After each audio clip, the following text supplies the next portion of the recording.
بہت بزرگ ایک عالم دین شیخ عباس قمی نے واقعہ لکھا. ان کی بے انتہا کتابیں، شیخ عباس قمی کی زندگی میں 32 کتابیں ان کی چھپ گئیں، بہت ان کا مقام تھا. ایک واقعہ انہوں نے لکھا کہ بھی ایک آدمی سے پوچھا کیا بات ہے اب اتنا کھانا کھا رہے ہیں؟ بہت دیر سے میں دیکھ رہا ہوں آپ کا پیٹ نہیں بھر رہا. کہا نہیں میرا پیٹ نہیں بھر رہا. کہا کیوں؟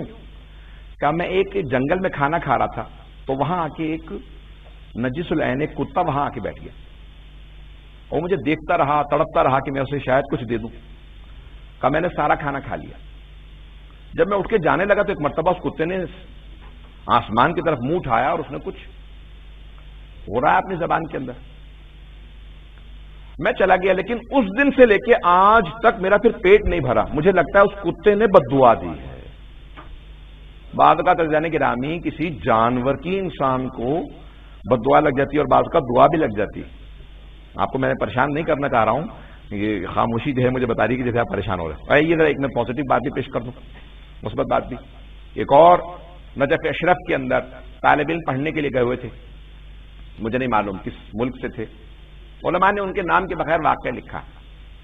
تو نجف سے باہر کوفے میں رہتے تھے اور پڑھنے کے لیے آتے تھے نجف اشرف. قحط پڑا ہوا تھا، قحط سمجھتے ہیں نا، ڈراؤٹ، بارش نہیں ہو رہی تھی. جانور اس دوران آپ کو پتا قحط سے مرنے لگتے ہیں. تو دیکھا کہ ایک جانور ہے، کچیا ہے، اور اس کے پلے اس کے ساتھ ہے. ممبر سے بھی الفاظ مناسب نہیں لیکن اب کیا پیش کروں اس کے. تو دیکھا کہ وہ سارے اس کا راستہ روک کے کھڑے ہو گئے کہ بھوکے ہیں، مر رہے ہیں بھوک سے. اس نے کہا بھی میرے پاس بھی کچھ نہیں ہے کہ میں روٹی کا ٹکڑا دے دوں، کیا کروں؟ کہ جب اس جانور نے راستہ روکا تو ایک مرتبہ وہ طالب علم کہتا ہے میرا دل ٹوٹ گیا.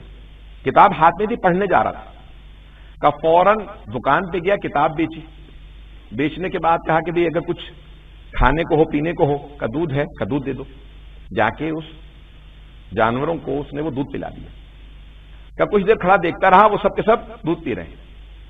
جیسے ہی جانے لگا تو ایک مرتبہ وہ فوراً کتیا راستے میں آئے. اس نے آسمان کی طرف منہ اٹھایا اور ایک مرتبہ کچھ کہا.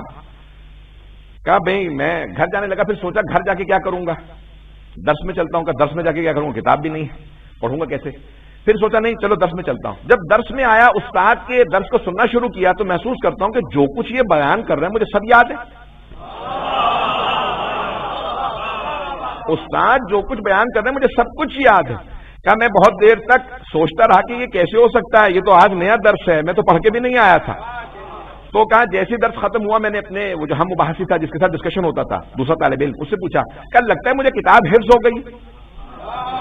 توجہ ہو، اپنے دوست سے کہا مجھے لگتا ہے کتاب حفظ ہو گئی ہے. کہ کل تک تمہیں دیکھ کے پڑھنی نہیں آ رہی تھی، آج تمہیں حفظ بھی ہو گئی ہے. ایک رات میں تم پہ وہی آ گئی ہے. کہنے خدا گواہ ہے مجھے لگتا ہے جیسے کہ مجھے کتاب ہے. کا سناؤ. بیچ میں سے سما کھولا، سننا شروع کیا، 2-4 دفعے سنا دی. کہ یہ کیسے تمہیں کتاب حفظ ہو گئی؟ کہ کچھ سمجھ میں نہیں آ رہا، میں تو پڑھ کے بھی نہیں آیا تھا، مجھے کتاب کیسے حفظ ہو گئی ہے؟ کہ استاد کے پاس چلتے ہیں.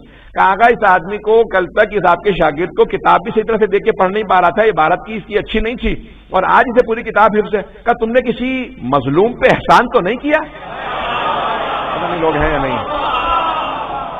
کسی مظلوم پہ احسان تو نہیں کیا. کبھی ہاں کچھ جانور سے کتے تھے، میں ان کو دودھ پلا کے آیا ہوں.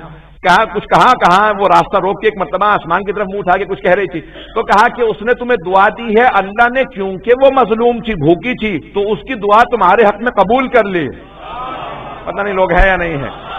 ایسے جانے کی رامی جانوروں تک کی دعا پر دعا کا اثر ہوتا ہے تو خبردار کبھی ماں باپ کی کوئی آدمی بد دعا نہ لے، صرف دعا لے. جب جانوروں کی دعا بد دعا کا اثر ہوتا ہے تو کیسے ممکن ہے کہ والدین کی اور ہمارے بزرگوں کی دعاؤں کا اثر نہ ہو؟ اس لیے کبھی انکار نہ کیا. مجھے لگتا ہے اس بچوں کو بات سمجھ میں آئی ہے کہ پروردگار سلامت رکھے ان ماں باپ کو کہ جو ان بچوں کی تربیت کر رہے ہیں، کہ ان کو نام امیر المؤمنین لینا سکھا رہے ہیں.